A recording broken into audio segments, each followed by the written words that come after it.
신 우리 모든 성도님의 가정에 하나님과 예수님의 평화가 함께 하시길 기도합니다. 네, 감사합니다. 우리 지난주 추수감사절 잘 보내셨습니까? 네, 많은 분들이 여행을 가시기도 하고 또 여기로 여행 오신 분도 있는 것 같습니다. 그렇죠? 네, 그리고 또 가족들과 친구들과 잘 보내셨을 줄 믿습니다. 저희 집 앞에 단풍나무 한 그루가 있습니다. 저희 그 컴플렉스 안에 이렇게 동그랗게 생겼는데 컴플렉스가 저희 집이 딱 하나가 단풍나무가 있고요. 다른 게 다 녹색 그 푸른 나무입니다. 그러니까 그 나무를 보면서 제가 항상 뿌듯해하죠. 아, 가을이 왔구나. 저희 집만 봐야 그걸 알 수 있습니다. 다른 데를 보면은 모릅니다. 동시에 오늘도 나뭇잎을 치워야 되겠구나 하는 생각을 합니다. 이제 달력으로 보니까 11월 마지막 주입니다. 여러분 잘 아시다시피 교회에서도 쓰는 달력이 있습니다. 그게 뭐죠? 교회력이라고 하는데요. 오늘이 우리 주보 맨 앞에 보시면 뭐라고 써 있냐면 왕이신 그리스도 주일 이렇게 써 있습니다. 네, 여러분 주의를 기울이시면 이렇게 매주 어떤 교회력을 저희가 지키고 있는지 이렇게 나옵니다. 그래서 오늘 특별히 보시다시피 그 흰색 있죠? 그래서 흰색입니다. 오늘 주일이. 교회력에서 그 왕이신 그리스도 주일은 이 교회력의 마지막 주일입니다. 그리고 다음 주에 대강절 혹은 대림절을 시작으로 이제 예수님을 기다림과 예수님의 탄생에 대해서 시작합니다. 네, 처음 하시진 않으셨죠? 네, 그래서 오늘 우리가 이 시간 교회력의 마지막 주일인 왕이신 그리스도를 주를 돌아보면서 우리가 신앙생활을 과연 어떻게 했나, 지난 1년 동안 특별히 교회력에 따라서 돌아보는 계기가 되었으면 좋겠습니다. 여러분은 어느 나라의 시민입니까? 미국 시민도 계실 거고 한국 시민도 계실 거고 또 저희가 캘리포니아에 사니까 혹시 캐나다 시민 계시나요? 멕시코 시민 혹시 계시나요? 네. 그럼 한국 시민 아니면 미국 시민이신 것 같은데 왠지 자기가 시민인 나라에 딱 가면 마음이 편하고 뭔가 자유롭게 막 뭔가 할 수 있을 것 같은 마음이 드시죠? 아니신가요? 저는 굉장히 그런 마음이 드는데 네. 그렇게 보면은 어디 출신인지 어느 나라에 있는지 굉장히 중요한 것 같습니다. 마음적으로요.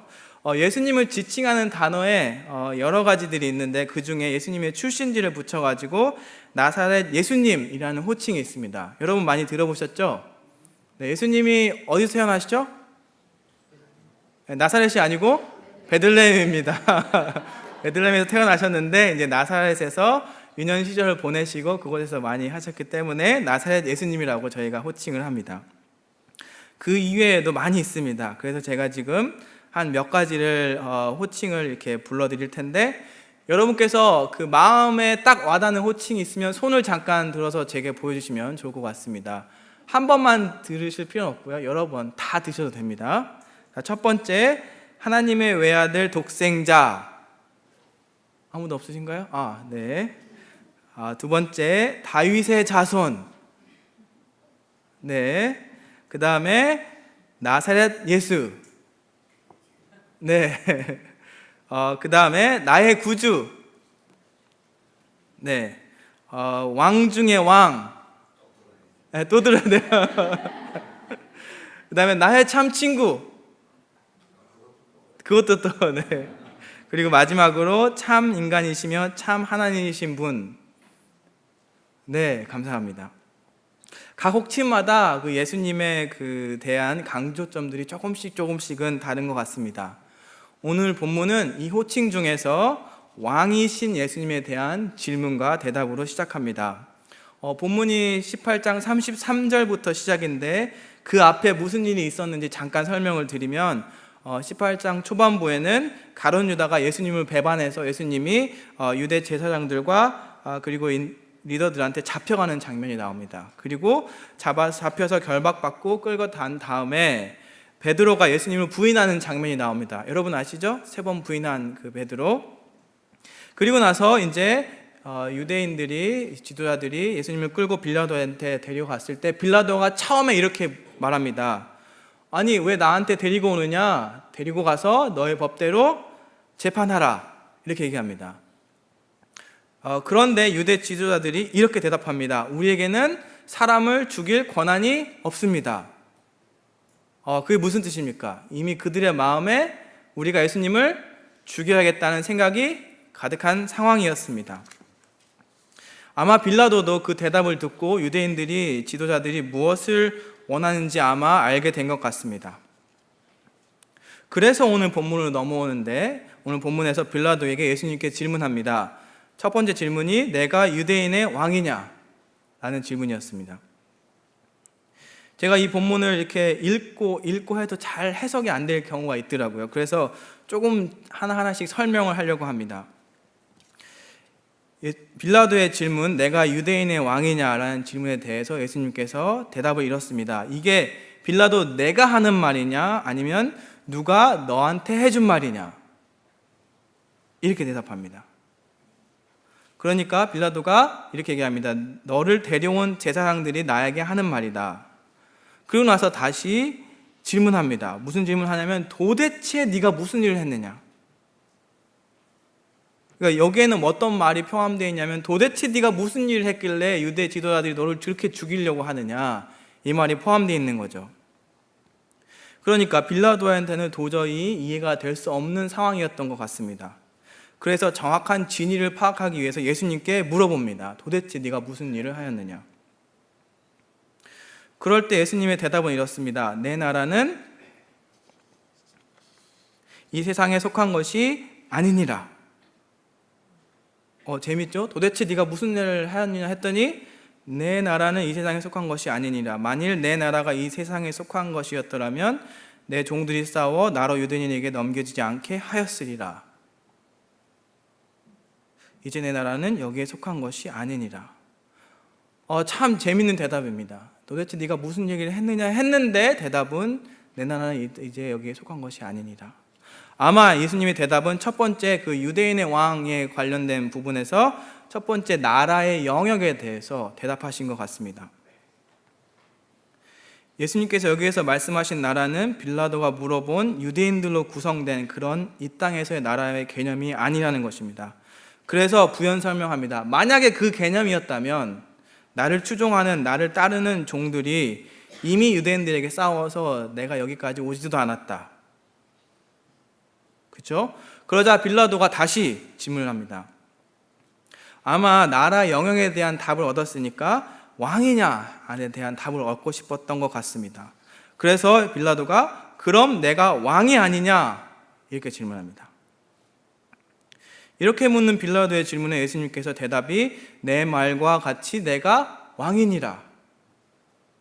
내가 이를 위하여 태어났으며, 그러니까 왕이라고 한 다음에 이를 위하여 태어났다고 말합니다. 그리고 이를 위하여 세상에 왔으니 곧 진리에 대하여 증언하려 함이로다. 그러니까 앞에는 왕이라고 대답을 했는데 내가 태어난 이유가 바로 진리에 대하여 증언하려 함이다. 이렇게 말하고 있습니다. 그리고 물론 진리에 속한 자는 내 음성을 듣느니라 하신대. 참으로 이해를 할 수 없는 대답입니다. 그렇죠? 왕이냐 했더니 왕이다 하고 진리로 넘어갑니다. 대답이.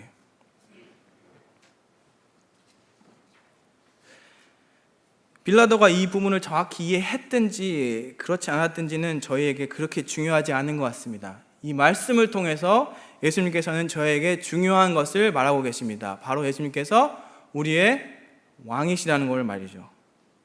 그리고 예수님께서 이 땅에 오신 이유도 정확히 말하고 있습니다. 그게 바로 진리에 대해서 증언하려 함이라, 이렇게 말하고 있습니다. 그러자 빌라도 역시 이 예수님의 말씀에 그 진리가 과연 무엇인가? 성경 말씀의 그 후반부를 읽어보면 37절 이상을 읽어보면 그렇게 나옵니다. 그 진리가 과연 무엇이냐? 궁금해하면서 예수님과 대화를 마치고 유대인들에게 나아가서 나는 그에게서 아무 죄도 찾지 못하였노라, 이렇게 얘기합니다. 그리고 나서 이제 여러분이 잘 아시는 십자가의 사건이 일어나고 부활의 사건이 일어납니다. 이제 저도 이 정도 하니까 잘 이해가 되더라고요. 여러분도 이제 상황이 어떤지 이해가 되시죠? 제가 이 본문을 묵상하다 보니까 예수님께서 말씀하시는 이 나라는 과연 어떤 나라일까? 라는 질문이 들었습니다. 유대 당시의 상황을 잘 살펴보면 여러분도 잘 아시다시피 그때 로마 제국의 시대였습니다. 그러니까 유대는 이미 식민지 같은 곳으로 빌라도가 그 식민지 유대 지방을 다스리는 사람이었습니다. 그러니까 빌라도가 말하고 있는 이 나라에 대한 개념은 이 시대상을 반영한 개념입니다. 여러분도 아시다시피 이 로마 시대뿐 아니라 어떤 한 땅에서 한 나라가 이렇게 일어나고 그리고 그 나라가 확장될 때 행해지는 일들이 있습니다. 그게 뭐죠? 피로 얼룩진 일들이 일어납니다. 사람을 죽이는 일들이 일어납니다. 전쟁이 일어납니다. 그렇죠? 그러니까 빌라도가 말하는 개념의 나라 속에는 이 피로 이루어진 나라, 전쟁의 나라, 속국의 나라, 식민지의 나라라는 것들이 다 포함되어 있습니다. 그리고 어느 정도 이 나라가 탄탄해졌더라도 그 안에서 무슨 일이 일어났냐면 그 안에서 폭력과 그리고 권력 싸움으로 인한 일그러진 일상들이 그 안에 일어납니다. 로마 시대뿐만 아니고 저희가 한국의 역사를 봐도 그런 일들이 많이 일어났죠. 어떤 나라가 세워지고 그러기 위해서 사람들이 많이 죽고 그 다음에 세워진 이후에도 그런 많은 일들이 일어납니다. 이게 바로 죄로 물들어진 그런 일이 일어나고 그것의 마지막은 바로 사망입니다. 빌라도는 아마 이런 개념을 가지고 예수님께 물어봤을 것입니다. 하지만 예수님께서 말씀하신 나라는 빌라도가 물어보고 있는 나라와는 아주 다른 개념입니다. 예수님이 말씀하시기를 내 나라는 여기에 속하지 않는다. 그러니까 저희가 이제 아는 말로 바꿔서 얘기하면 이는 하나님의 주권이, 하나님의 통치가, 하나님의 사랑이, 평화가 그리고 완전한 하나님의 나라이다. 예수님께서는 바로 그 나라의 왕이십니다. 이렇게 말씀하신 겁니다. 아멘. 우리가 인간적으로 만들어놓은 그런 지리적인 그런 나라의 왕이 아니라 이 지리적인 부분을 넘어선 하나님의 나라 안에서의 왕이신 것입니다. 그리고 이것은 여기서 멈추는 것이 아니라 이 땅의 삶을 넘어서 죽음 이후의 삶인 우리 천국을 의미하기도 합니다. 천국에서 예수님께서 왕이시기 때문입니다. 아멘. 여러분, 제가 처음 질문 드렸던 거 기억나시죠? 여러분은 어느 나라의 시민입니까? 이제 한번 대답해 보시겠습니까? 여러분은 어느 나라의 시민입니까? 네, 하늘나라 시민이시죠? 아멘? 네. 물론 육체적으로는 우리가 이 땅에 살고 있습니다, 현재. 그렇죠? 그래서 미국 시민이든 한국 시민이든 이 땅에서 잘 살고 있지만 동시에 우리가 예수 그리스도를 우리 구주로 섬김으로써 우리는 하나님께서 통치하시는 그 나라의 백성이 되는 것입니다. 그 나라의 시민이 되는 것입니다. 하나님의 나라로서, 나라의 백성으로서 그 나라 확장을 위해서, 이 땅의 그 나라 확장을 위해서 노력하는 백성입니다. 아멘. 예수 그리스도를 구주로 믿음으로써 사망의 권세를 이기시고 부활하신 예수의 그 부활 능력 안에서 사는 시민입니다. 그래서 우리 안에는 예수님께서 주신 평화가 그리고 나중에 있을 천국에 대한 소망이 있습니다. 그래서 우리 안에 내재하시는 성령님의 도우심으로 우리는 매 순간순간 그 희망 안에서, 소망 안에서 살아갈 수 있는 것입니다. 그리고 그 나라의 왕이신 분이 바로 예수님이신 것입니다. 아멘. 우리 다 같이 한번 고백해 보겠습니다. 예수님은 온누리의 하나님 나라의 왕이십니다.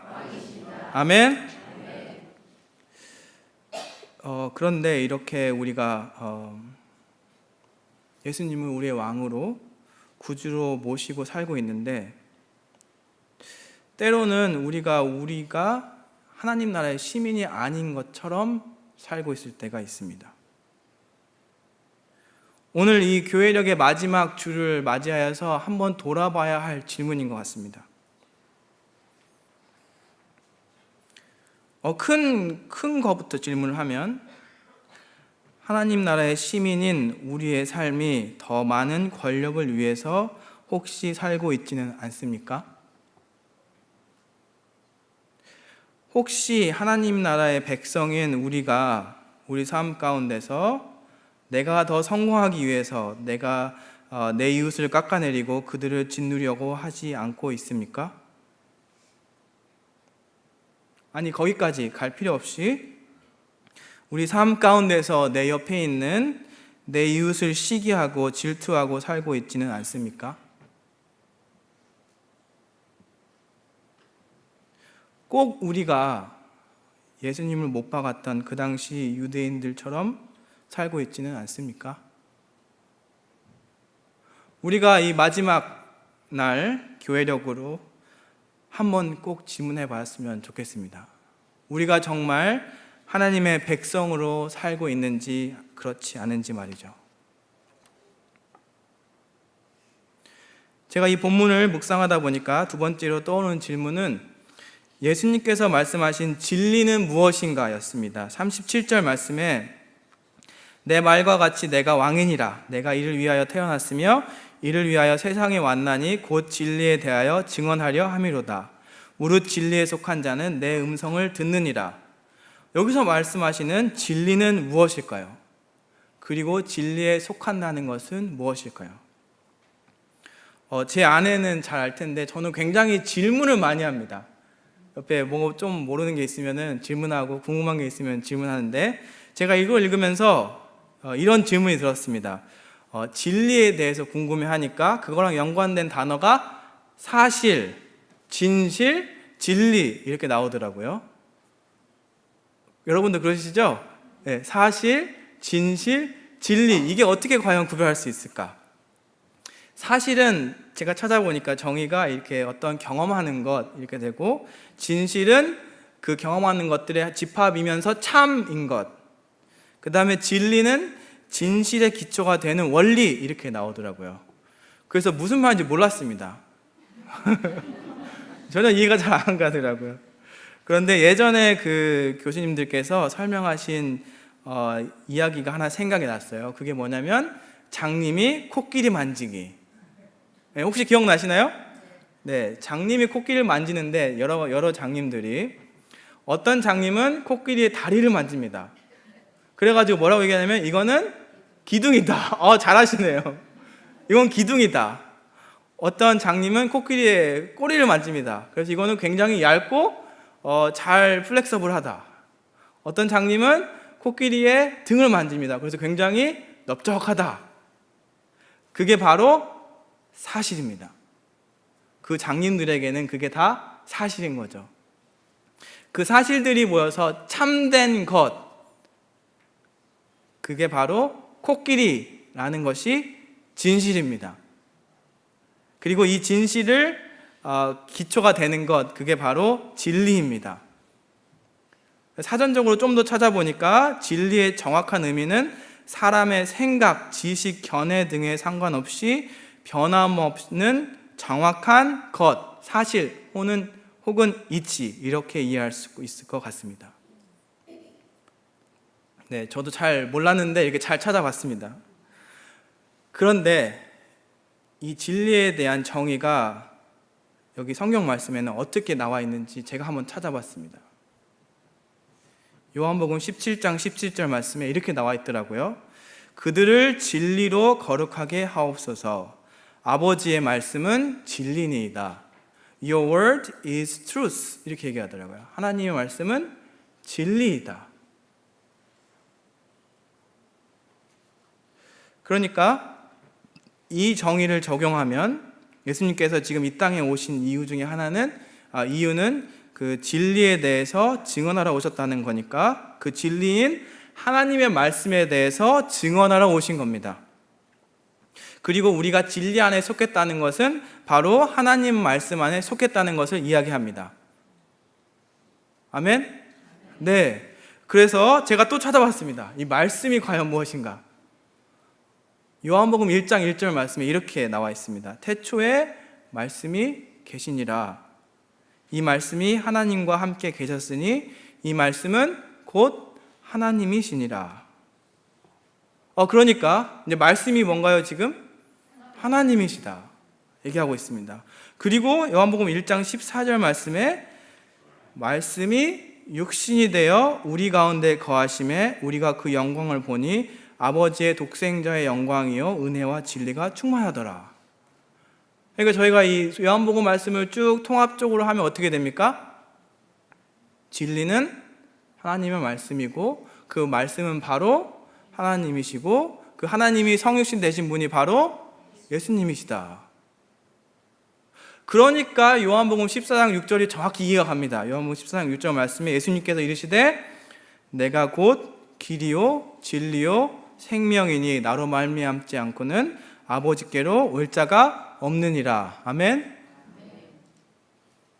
다시 말해서 예수님 나라에 속한 우리는 바로 이 세상에 속았다는 것이 아니라 하나님 말씀에 속했다는 것입니다. 그리고 하나님 말씀 안에 속했다는 것은 우리가 바로 예수님 안에 속했다는 것입니다. 그리고 예수님께서 보내신 성령님 안에 속했다는 것입니다. 그것은 바로 우리가 하나님 나라 백성으로서 예수님을 우리 삶의 주인으로서 섬기며 성령 충만한 삶을 사는 것을 의미합니다. 그렇기 위해서 가장 떼어놓을 수 없는 게 방금 뭐라고 말씀드렸냐면 하나님의 말씀입니다. 말씀에는 두 가지가 있죠. 기본적으로 첫 번째 written word, 쓰여진 말씀. 그게 뭐죠? 우리가 갖고 있는 성경 말씀. 그리고 living word. 그게 뭐죠? 이 땅에 오신 사신 살아계시는 예수 그리스도. 우리 삶 가운데서 이 두 가지 말씀을 놓치면 다 놓치는 겁니다. 하나님의 백성은 이 두 가지를 꼭 우리 삶 가운데 가지고 있어야 하는 것입니다. 그러면 하나님의 백성이 되는 방법은 무엇일까요? 그 삶 안에서 우리가 말씀 안에서 이 말씀 안에서 산다는 것은 무엇일까요? 이는 좀 전에 제가 질문 드렸던 것과 굉장히 일맥상통합니다. 우리가 만약 더 많은 권력을 위해 살고 있다면 우리는 하나님 말씀 안에서 사는 것이 아닙니다. 우리가 만약 내가 성공하기 위해서 내 이웃을 깎아내리고 그들을 짓누르고 있다면 우리는 하나님의 말씀 안에서 사는 것이 아닙니다. 우리가 만약 우리 삶 가운데서 이웃을 시기하고 질투하고 살고 있다면 우리는 하나님의 말씀 안에서 사는 것이 아닙니다. 우리가 만약 우리 삶의 우선순위가 바로 예수 그리스도라면 그것이 바로 우리가 하나님의 말씀 안에서 사는 것입니다. 우리가 만약 우리 삶이 내 이웃을 사랑하는 것에 있다면 그것이 바로 하나님 말씀 안에서 사는 것입니다. 우리 삶의 기쁨이, 소망이 하나님의 뜻을 알고 그것을 따라가는 것에 있다면 그것이 바로 우리가 하나님 말씀 안에서 사는 것입니다. 우리의 생활이 성령 충만을 강구하고 성령의 도우심으로 하루하루를 살아간다면 그것이 바로 우리가 하나님의 말씀 안에서 살아가는 것입니다. 아멘. 그리고 이렇게 되었을 때에 우리에게 나타나는 현상이 있습니다. 그것은 바로 요한복음 8장 31절에서 32절 말씀에 예수님께서 말씀하고 있습니다. 예수님께서 자기를 믿은 유대인들에게 이르시되 너희가 내 말 안에 거하면 참으로 내 제자가 되고 진리를 알지니 진리가 너희를 자유롭게 하리라. 우리가 정말 예수님을 믿고 예수님 안에 거하고 하나님 말씀 안에 거하면 예수 안에서 참 자유를 얻게 되는 것입니다. 그리고 그것이 이 땅에서뿐만 아니라 예수님께서 죽음의 권세를 이기시고 부활하심으로 약속하신 이 천국의 소망 안에서도 그 안에서도 우리가 참 자유를 얻게 되는 것입니다. 이렇게 우리가 예수님의 백성으로 하나님 나라의 백성으로 시민으로서 잘 살아갈 때에 우리 안에 주님이 주신 평화와 참 자유가 넘치는 그런 삶을 살 수 있습니다. 우리의 삶이 주님이 주신 희망과 소망으로 가득할 것입니다. 여러분, 우리 함께 온누리의 왕이신 예수님의 백성으로 같이 살지 않으시겠습니까? 기도하겠습니다.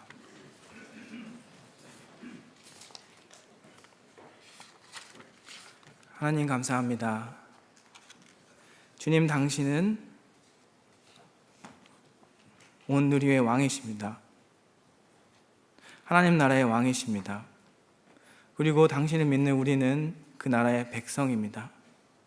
우리가 정말 이 삶을 살아갈 때에 하나님 나라의 백성으로서 살기에 부족함이 없도록 성령님 인도하여 주옵소서. 정말 우리 삶의 주인이 예수 그리스도임을 매 순간 고백하며 하나님 말씀을 붙잡고 하나님 말씀을 따르는 저희를 될 수 있도록 인도하여 주옵소서.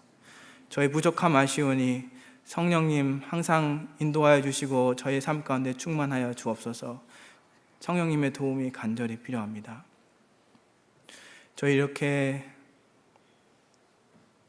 예배 후에 또 삶에 나아갈 때에 저희가 넘어지는 것, 힘든 것 주님 아시오니 위로하여 주시고 주님 매 순간순간 주님이 함께 하시는 것 느낄 수 있도록 도와주옵소서. 이 모든 말씀 예수님 이름으로 기도합니다.